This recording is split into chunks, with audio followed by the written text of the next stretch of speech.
c'est très important et pour journée aujourd'hui que autorité en place yo prend des mesures pour que yo fait appel à des personnalités compétentes internationales, des personnalités juridiques internationales et même administratives pour que yo capable river et faire justice à peuple haïtien, à jeunesse haïtienne qui a réclamé justice et réparation, qui a réclamé arrestation tout criminel qui est impliqué dans voler l'argent Petro-Caribéen. Donc nous-mêmes, nous sommes capables de dire que ce n'est pas une mauvaise initiative. Les gouvernements en place prennent initiative pour faire appel à des compétences internationales. Mais aujourd'hui, nous-mêmes, en Damopam, ça qui est important pour nous, c'est que le dossier ça pas qu'à traiter seulement avec l'autorité haïtienne. Il doit traiter avec des compétences internationales. Côté ce tribunal pénal international qui doit servir dans le dossier là, parce que il y a des films internationaux, il y a des compagnies internationales et qui ont même entré en Haïti, ils prennent l'argent sous complicité certains ministres, certains hommes d'État, chefs d'État en Haïti, et ils parti avec l'argent là, bien pièce film, pièce et m'était capable de dire juge la caille pas capable de retracer moun sa yo si c'est pas un tribunal international. Donc nous-mêmes encore nous exiger que c'est tribunal pénal international qui servit et non accompagner peuple haïtien avec des compétences qui nous la caille nous pour nous arriver tout bon vrai joindre justice à réparation et marrer toute auteur intellectuel crime financier qui fait contre le pays d'Haïti.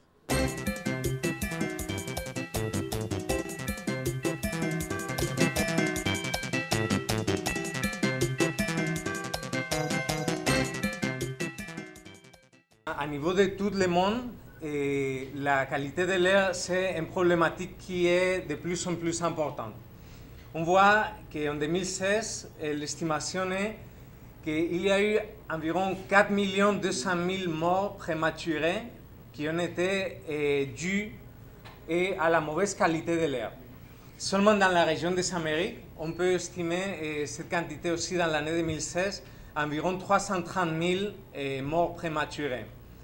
Ça, sans parler de toute la morbidité, ça veut dire les années de souffrance dans la maladie qui sont aussi dues à ce problème. Quand on parle de santé publique, on parle toujours des facteurs de risque qui attaquent, disons, la santé des individus, la santé des populations. Et un des principaux aujourd'hui dans notre région, c'est la qualité de l'air. Pourquoi? Parce que dans l'air, on trouve souvent beaucoup de particules fines, et c'est des particules qui sont très petites, aussi bien que des gaz qui sont nuisibles pour la santé. Et entre ces gaz, on peut trouver par exemple l'ozone, que c'est un gaz oxydant, et on trouve dioxyde d'azote, et aussi on trouve le dioxyde de sulfure. Et donc, on doit vraiment savoir quelles sont les sources de ces pollutions, parce que la meilleure façon de nous attaquer à ces problématiques, c'est à travers de minimiser les sources de ces pollutions. La problématique de la qualité de l'air constitue donc un problème majeur, inquiétant pour le ministère de l'Environnement, dont l'une de ses prérogatives, c'est de lutter contre la pollution urbaine et particulièrement la pollution de l'air sur tout le territoire national. En effet, il est reconnu que la pollution de l'air, ou du moins l'exposition à l'air pollué, entraîne des maladies cardiovasculaires, entraîne également des affections respiratoires qui peuvent être aiguës, chroniques, y compris l'asthme, ainsi que des cancers pulmonaires. Monsieur le représentant de l'OPS-OMS, en donnant ces 3 polymètres au ministère de l'Environnement, l'OPS-OMS contribue déjà au montage de ce que le ministère appelle un réseau de polymètres au niveau national pour la surveillance de la qualité de l'air. Ainsi, avec le montage de ce réseau de polymètres, le ministère de l'Environnement disposera enfin d'une base de données sur les différents polluants de l'atmosphère, particulièrement 4 gaz et des particules fines, en vue d'améliorer la qualité de l'air au sein de la population. Le ministère disposera également d'un plan de surveillance des sources d'émission des différents polluants atmosphériques.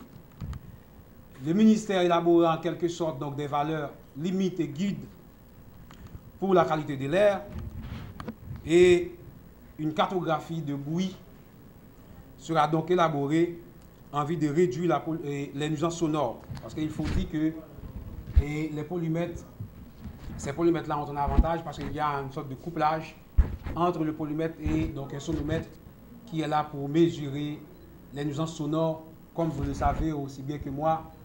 Et les nuisances sonores constituent également donc un problème majeur pour donc la société haïtienne. Tout cela dans une perspective de protection de la santé humaine et de la promotion de l'environnement, un environnement sain, agréable. En fait, pour finir, je voudrais conclure avec une phrase de David Chabert qui a dit qu'on ne peut pas vivre en bonne santé sur une planète malade. Merci.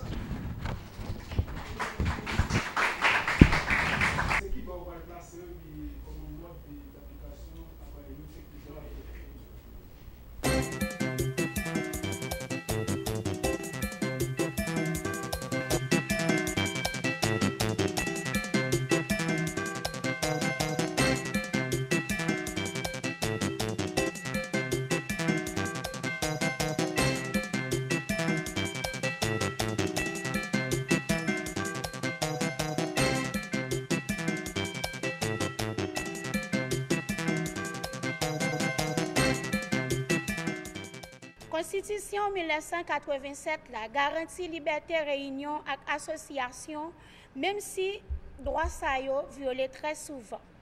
Société civile haïtienne composée de toute qualité organisation qui différent soit dans mission yo ou bien dans dimension yo.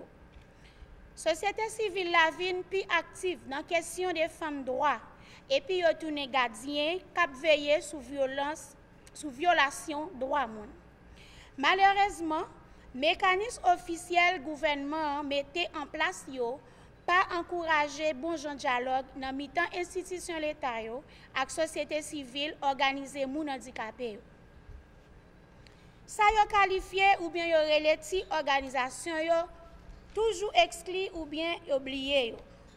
N'a rappelé ak population pour lancement projet qui a fait jeudi sous période 2018-2019 là, c'est un autre gros pas qui fait dans le secteur monde handicapé. Disability Rights Fund commence à financer projet organisation monde handicapé en Haïti depuis l'année 2013. Les ça ont commencé avec 3 projets. Période 2018-2019 là, il financé 19 projets. 12 dans le département de l'Ouest là, avec 7 autres dans le Grand Sud. Donc, dans 5 années, DRF financé plus que 60 projets organisations handicapées en Haïti. Ça veut dire, nous constatons avec Disability Rights Fund, cap supporté avec fonds payo, plaidoyer cap fait pour application convention relative sur droit moun en Haïti, que Haïti ratifié convention ça depuis 2009. Li touche un groupe organisation qui kon assisté, tendait parler de plaidoyer, mais qui pas kon impliqué dans cause plaidoyer. Depuis 2013 là, avec présence DRF en Haïti, discours a commencé à changer. Parce que ça fait plaidoyer pas seulement ça fait gros organisation, bravo DRF. Nous capables citer quelques dans réalisation société civile la fait avec fond DRF. Dans l'année 2016, mois février, avec support technique et financier DRF, deux associations femmes handicapées qui arrivaient présenter un rapport alternatif sous situation droits femmes actives handicapées par rapport à l'application convention pour éliminer violence qu'a faite sous femmes. À face à UF Morache, qui présenté question participation femmes handicapées dans la politique, question pour femmes handicapées joindre justice, santé et la crier. Et une recommandation, comité Genève l'a fait sur cause de ça, il a recommandé que le ministère Conditions féminines et droits femmes mettait justement politique égalité femmes et garçons pour modifier pour l'inclusif, pour l'inclure femmes handicapées actives qui peut qu'on fait jusqu'à aujourd'hui. Disability Rights Fund Haïti depuis 2013, c'est une institution qui a financé l'association Moun Handicapé et de 2013 à Kounier, nous finançons une soixantaine de projets. Et en ça, nous gagnons 19 projets dans le département l'Ouest avec le département Sud avec Grandance. Et projet ça yo même qui ça que yo voulez, qui ça que association yo a demandé dans projet ça yo, c'est vraiment que l'État haïtien prend responsabilité par rapport à l'engagement que l'État prend leur l'État ratifié convention. Pour nous-mêmes l'DRF, objectif pas nous, vision que nous gagnons, c'est un monde côté que chaque grain de monde handicapé capable de défendre propre droit et que lui jouit de droit dans toute égalité avec n'importe qui autre monde. Nous pas voulons un petit crasse droit, nous pas défendre un petit crasse droit pour les handicapés. Nous voulons tout droit pour tout le monde handicapé. Et nous estimons nous-mêmes dans DRF que les gens handicapés sont plus bien placés pour défendre propre droit. Donc c'est pour ça chaque année DRF toujours sorti un appel à proposition qui invitait l'association à travers le pays, dans 10 départements, pour soumettre des projets qui pour faire plaidoyer, pour contraindre l'État, prendre responsabilité pour lui adopter des lois, pour lui adopter des politiques publiques et des programmes qui sont inclusifs à mon handicapé. ASLH. ASLH a fait plaidoyer pour porter autorité municipale, autorité policière, autorité judiciaire, ainsi que les gens qui fournissent services de communication pour prendre disposition qui permettent que sourds, en particulier femmes sourdes,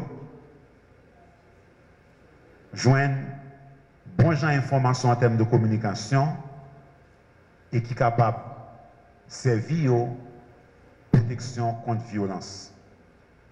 C'est article 16, Convention relative aux droits des personnes handicapées, qui a gagné comme point de travail. Nous gagnons CCAPH, qui est présent sur ce tableau avec nous. Levez main, au moins après moi.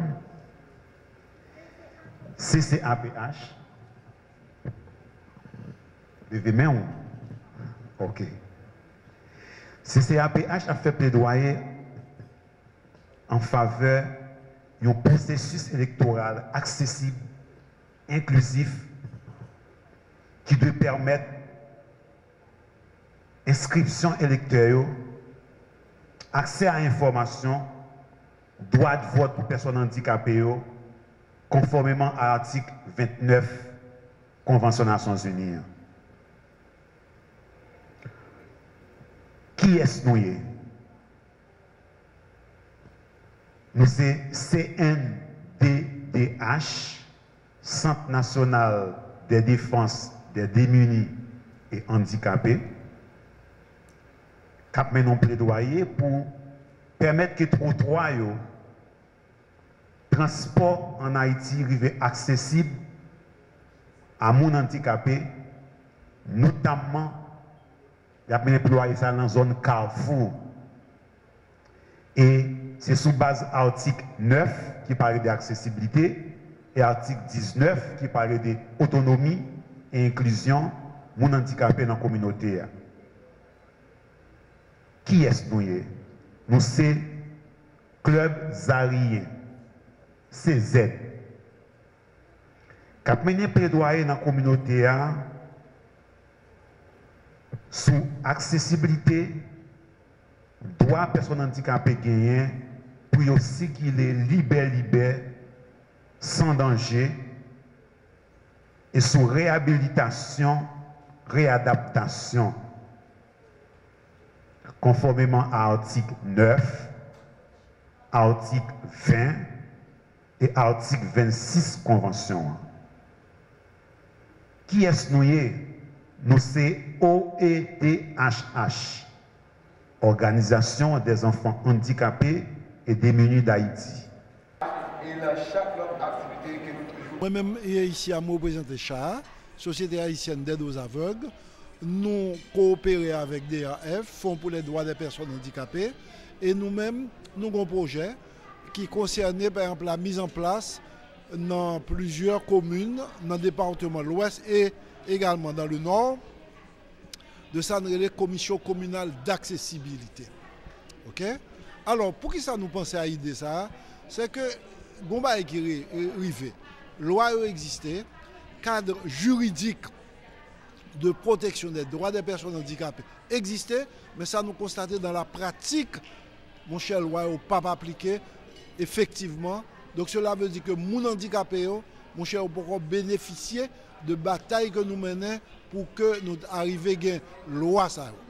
Nos perspectives comme ça, nous-mêmes nous disons c'est à la base pour nous commencer le travail là. Et c'est ça que fait, nous pensons à mettre sous pied une commission communale d'accessibilité et depuis dans la commune, nous avons contact avec la collectivité territoriale, avec mairie, avec ASEC, et commission communale d'accessibilité, c'est pour y arriver, c'est pour l'assurer que services de base, services santé, éducation, logement, que a offert dans la commune, que les handicapés autour capable de bénéficier de services. Ils sont capables, disponibles, que les services sont capables, accessibles à mon handicapé.